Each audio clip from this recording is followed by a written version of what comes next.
सुप्रभात बच्चों, online class में आप सभी का बहुत बहुत स्वागत है। PT1 एग्ज़ाम के बाद आगे हम अपने पाठ्यक्रम की ओर बढ़ते हैं। तो आज मैं आपको हिंदी निहारिका पाठ्य पुस्तक से पाठ 5 शीर्षक है चोर का बलिदान पाठ का अध्ययन कराऊंगी। तो सबसे पहले हम इस पाठ के शब्दों के अर्थ को समझते हैं। दिलचस्पी, दिलचस्पी का अर्थ होता है लगन। जिस कार्य को करने में हमारी इच्छा होती है ना, तो उसे हम क्या कहेंगे? लगन। दिलचस्पी का अर्थ क्या हुआ? लगन। व्यर्थ अर्थात बेकार, बिना काम का। विचार विमर्श अर्थात आपसी बातचीत। सुरक्षित हित था। बहुमूल्य अर्थात कीमती, जिसकी कीमत ज्यादा हो। अनुमति अर्थात आज्ञा। वांछित मिलना अर्थात बहुत प्रश्न होना। चौकसी का अर्थ होता है पहरेदारी। बलिदान अर्थात त्याग। विनती शब्द का अर्थ होता है प्रार्थना। तो आप शब्दों के अर्थ को समझेंगे और इसे याद करेंगे। आगे हम इस पाठ की ओर बढ़ते हैं। पाठ का विषय है प्रस्तुत कहानी हिंदी के प्रसिद्ध रचनाकार श्री विष्णु शर्मा के पंचतंत्र से ली गई है। प्रस्तुत पाठ के माध्यम से लेखक हमें यह बताना चाहता है कि अपने लिए तो सभी जीते हैं, लेकिन दूसरों के लिए जीने वाला मनुष्य अमर होता है तथा उसका जीवन सार्थक होता है। यह जो कहानी है पंचतंत्र से ली गई है। पंचतंत्र जो है वह कहानी का संग्रह है और इसकी रचनाकार कौन है? श्री विष्णु शर्मा जी। इस कथा के माध्यम से हमें कवि जो लेखक हैं वह यही बताना चाहते हैं कि हम अपने लिए तो जीते हैं, लेकिन दूसरों के लिए जीने वाला मनुष्य अमर हो जाता है, उसका कार्य, उसका जीवन सार्थक हो जाता है। तो इसी चीज को हम इस कहानी के माध्यम से समझेंगे। पुराने समय की बात है। एक शहर में 3 नवयुवक रहते थे। उनमें गहरी मित्रता थी। उनमें से एक राजकुमार था, राजा का सबसे छोटा पुत्र, दूसरा राजा के मंत्री का पुत्र था और तीसरा एक धनी व्यापारी का पुत्र। ये तीनों मित्र सदा साथ साथ रहते थे। उन्हें पढ़ने लिखने अथवा कोई काम करने में जरा भी दिलचस्पी नहीं थी। उनका सारा समय मौज मस्ती में बीतता था। तो बच्चों, यह कहानी जो है बहुत ही पुराने समय की है। एक शहर में 3 मित्र रहते थे, है ना। 9 युवक अर्थात जवान रहते थे। उनमें बहुत ही गहरी मित्रता थी। उनमें से जो एक था राजकुमार, राजा का जो पुत्र था वह सबसे छोटा था, है ना। राजा का सबसे छोटा पुत्र था। दूसरा राजा के मंत्री का पुत्र था और तीसरा एक धनी व्यापारी का पुत्र। ये तीनों मित्र सदा साथ साथ रहते थे। उन्हें पढ़ने लिखने में जरा सा भी मन नहीं लगता था। वे तीनों मित्र हमेशा आपस में मौज मस्ती करते रहते थे, क्योंकि उन्हें पढ़ने लिखने में जरा से भी दिलचस्पी नहीं थी, मन ही नहीं लगता था पढ़ने में। तो एक दिन राजा ने अपने पुत्र को बुलाया और कहा, तुम अपना सारा समय व्यर्थ ही बर्बाद करते हो, अपने तौर तरीके सुधार लो तो अच्छा है। मंत्री ने भी अपने पुत्र को बुलाया और कहा, तुम जिस प्रकार अपना समय नष्ट कर रहे हो मुझे जरा भी पसंद नहीं है, अपने तौर तरीके ठीक कर लो। व्यापारी ने भी अपने पुत्र को बुलाया और कहा, अपने आप को सुधारो, यदि अब भी तुम मेरी कहनी पर ना चले तो मैं तुम्हें घर से निकाल दूंगा। तीनों मित्र बैठकर आपस में विचार विमर्श करने लगे। राजकुमार बोला, हमें कुछ करना चाहिए। तो इस प्रकार से तीनों मित्र दिन रात मौज मस्ती में समय व्यतीत करते थे और यह देखकर उनके माता पिता उनसे नाराज थे और तीनों अपने पुत्रों को आपस में अपने पुत्रों को पास में बुलाते हैं और उन्हें समझाते हैं। राजा जो है अपने पुत्र को बुलाता है और कहता है कि तुम अपना सारा समय व्यर्थ ही बर्बाद करते हो, कुछ काम धंधा करो, अपने तौर तरीके सुधार लो। मंत्री भी अपने पुत्र को बुलाता है। वे भी कहता है कि मुझे तुम्हारा इस प्रकार से समय नष्ट करना जरा सा भी मुझे पसंद नहीं है, अपने तौर तरीके जो है तुम्हारा रहन सहन है उसे सुधार लो। व्यापारी भी अपने पुत्र को बुलाता है और उसे कहता है कि तुम्हारा इस तरह का जो व्यर्थ बिताते हो मुझे बिल्कुल पसंद नहीं है, अब भी अगर तुम नहीं सुधरे तो मैं तुम्हें घर से निकाल दूंगा। तो इस प्रकार से हर माता पिता अपने पुत्र की या पुत्री का उज्जवल भविष्य की चिंता करते हैं। तो उसी प्रकार से इन तीनों के पिता भी अपने पुत्रों को सही मार्ग दिखाने के लिए उन्हें डांटते डपटते हैं। और यह सुनकर तीनों मित्र आपस में बैठकर विचार विचार विमर्श करने लगते हैं, सोचने लग जाते हैं कि अब हमें कुछ करना चाहिए। और यह बात राजा के पुत्र कहता है कि अब हमें कुछ काम धंधा करना चाहिए। मंत्री के पुत्र ने पूछा, हम क्या कर सकते हैं, हमारे पास पैसे तो नहीं हैं, कुछ करने या कहीं जाने के लिए भी हमारे घर वालों से पैसे मांगने पड़ेंगे। व्यापारी का पुत्र बोला, यहाँ से कुछ दूर एक पर्वत है, वहाँ कीमती रत्न पाए जाते हैं। राजकुमार बोला, चलो फिर वहीं चले, यदि हमें कुछ रत्न मिल गए तो हम अपने घर वालों की सहायता लिए बिना ही अपना जीवन निर्वाह कर सकते हैं। तीनों मित्र पर्वत की ओर खोज में निकल पड़े। मार्ग में उन्होंने एक नदी पार की और फिर एक घने जंगल से गुजरकर अंत में उस पर्वत पर पहुंच गए। सौभाग्य से चोटी पर चढ़ने के बाद उन्हें एक बहुमूल्य रत्न मिल गया।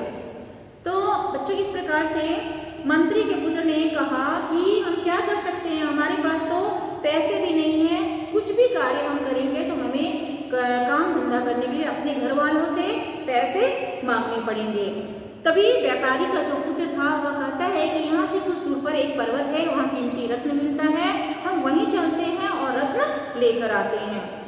तो इस प्रकार से तीनों आपस में विचार विमर्श करते हैं और राजा का पुत्र बोलता है, ठीक है चलो। और बहुत खोजबीन करने के बाद वह उस पर्वत के पास पहुँच जाते हैं और पर्वत के ऊपर चढ़कर वहाँ ढूंढते हैं रत्न को, तो तीनों को एक एक रत्न मिल जाता है। अब हम घर लौट सकते हैं, उन्होंने कहा। एक बार फिर उन्हें उसी घने जंगल से गुजरना था जहाँ से वे पर्वत तक पहुँचे थे। जंगल इतना घना था कि वहाँ दिन में भी रात जैसा अंधेरा रहता था।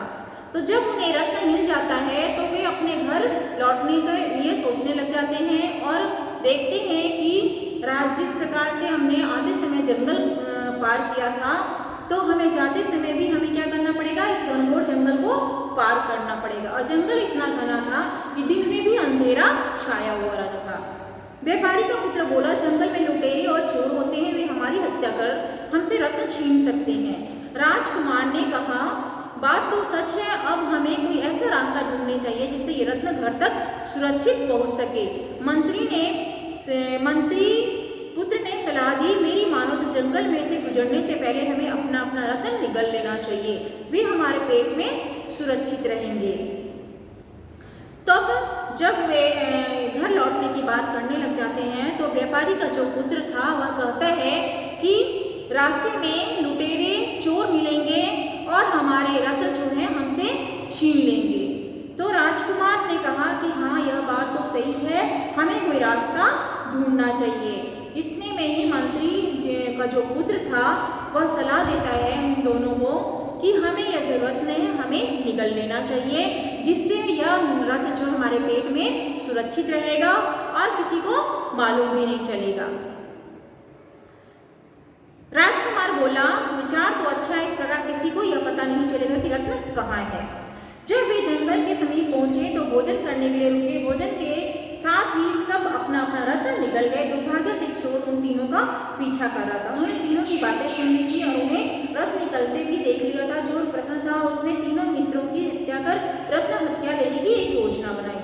तो जब इस प्रकार से तीनों विचार विमर्श कर ही रहे थे और आगे जाकर भोजन वगैरह किया और उसके बाद उन्होंने एक एक रत्न अपने पेट में निगल लिया, तो इस बात को एक जो चोर था वह इनकी सारी बातें सुन रहा था और उसने देख भी लिया था कि वह रत्न उन्होंने भोजन के साथ निगल लिया है और वह उनका पीछा करने लग जाता है ना।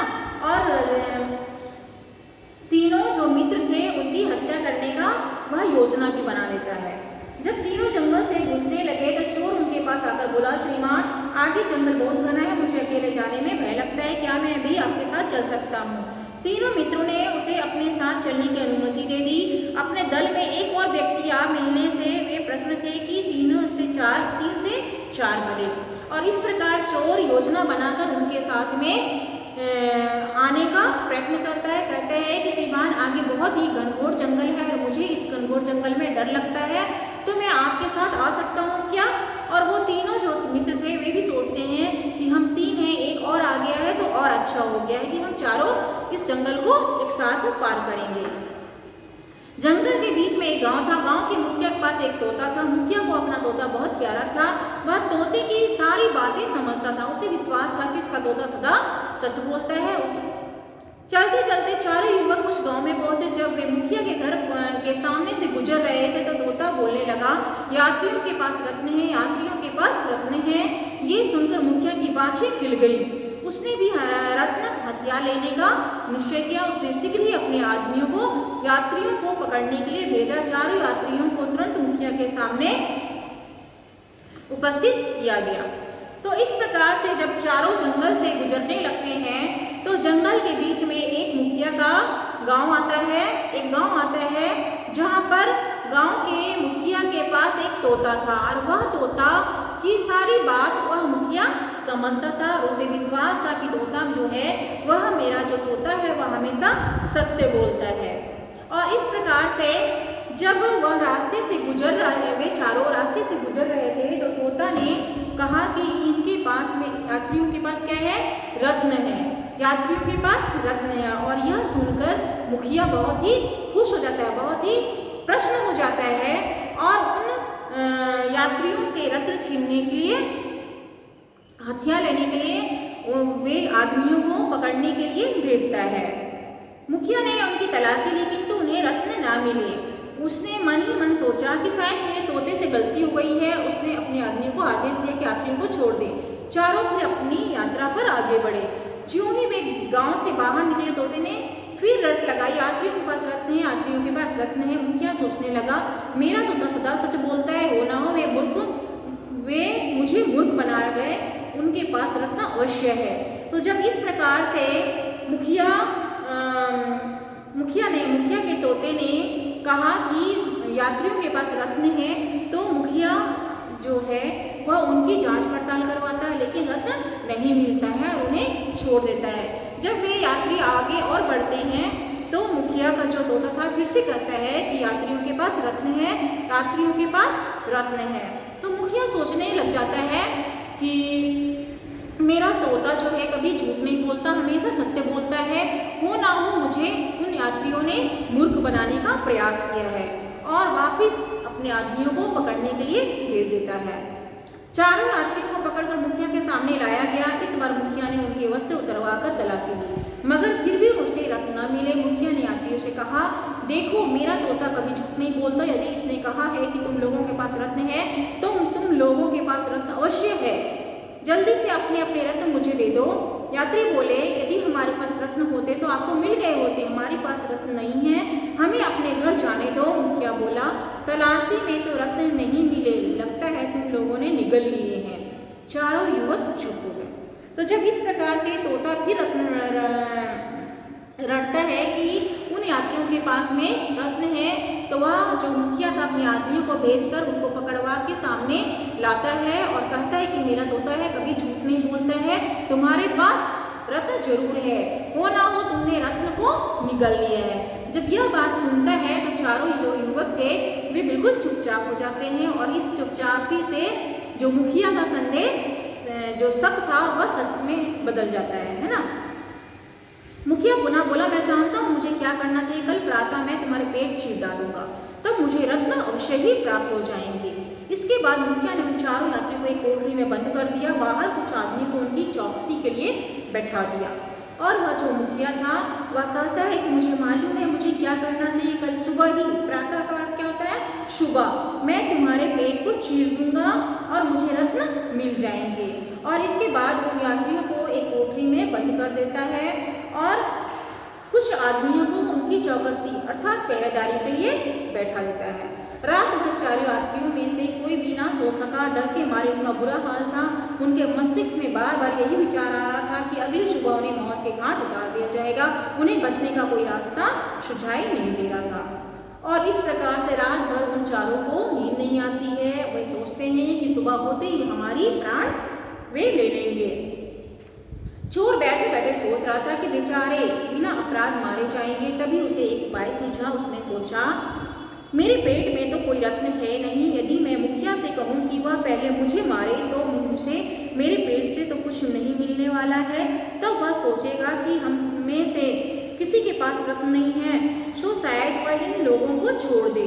यदि उसने इन तीनों को पहले मारा और इनके पेट में से रत्न मिल गए तो मुखिया मुझे अवश्य मार देगा, क्योंकि उसे क्या पता कि मेरे पेट में रत्न नहीं है, इसलिए मुझे तो हर हाल में मरना है। यदि मैं पहले मरकर उनके जीवन बचा सकूं तो मेरे सारे पाप धुल जाएंगे। तो इस प्रकार से जब रात भर उन्हें नींद नहीं आती है तो चोर बैठे बैठे रात में सोचता है कि अगर मेरे पेट में तो कोई रत्न है नहीं, अगर मैं उन जो मुखिया है उससे कहूँ कि सबसे पहले मुझे मारो और मेरे पेट से कोई भी रत्न नहीं निकलेगा, और यह देखकर उसे विश्वास हो जाएगा कि इसके तोते ने झूठ बोला है, और यह सोचकर तीनों जो मित्र हैं उनको छोड़ देगा।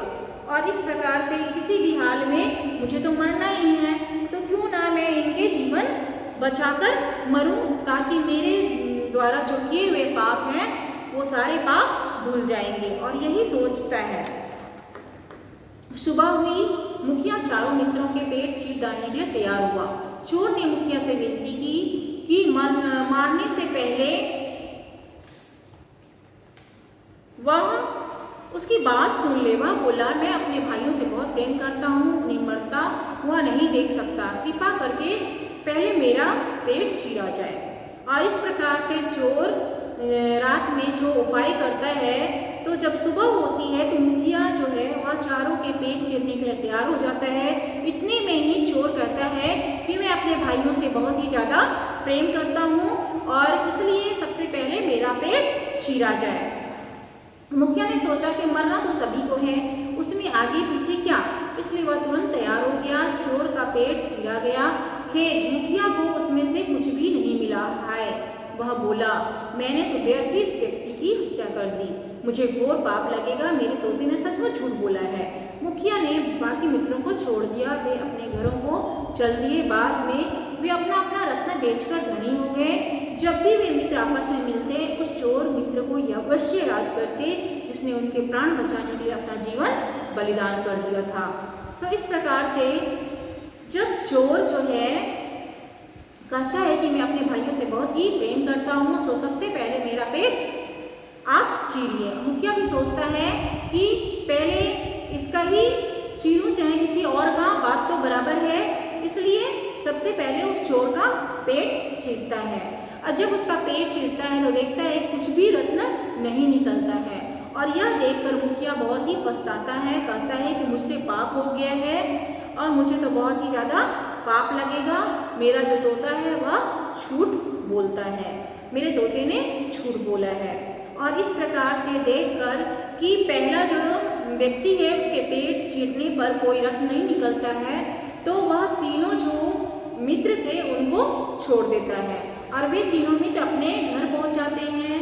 और घर पहुंचने के बाद में उस जो रत्न जो था उसे बेचकर बहुत ही धनी हो जाते हैं, धनवान हो जाते हैं। लेकिन वे तीनों मित्र हमेशा कभी भी मिलते थे तो उस चोर मित्र को अवश्य याद करते थे, क्योंकि उनके द्वारा ही उनके प्राण बचा था। तो इस प्रकार से बच्चों यह कहानी जो है 3 मित्रों की है।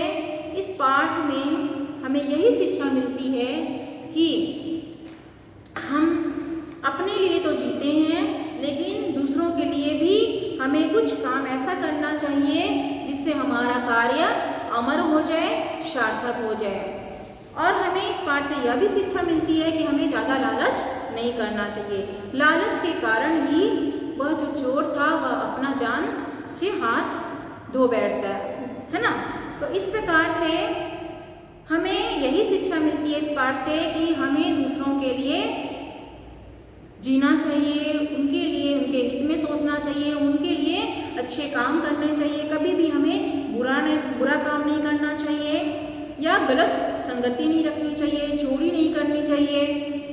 तो इस प्रकार से आप लोग पाठ को पढ़ेंगे और समझेंगे।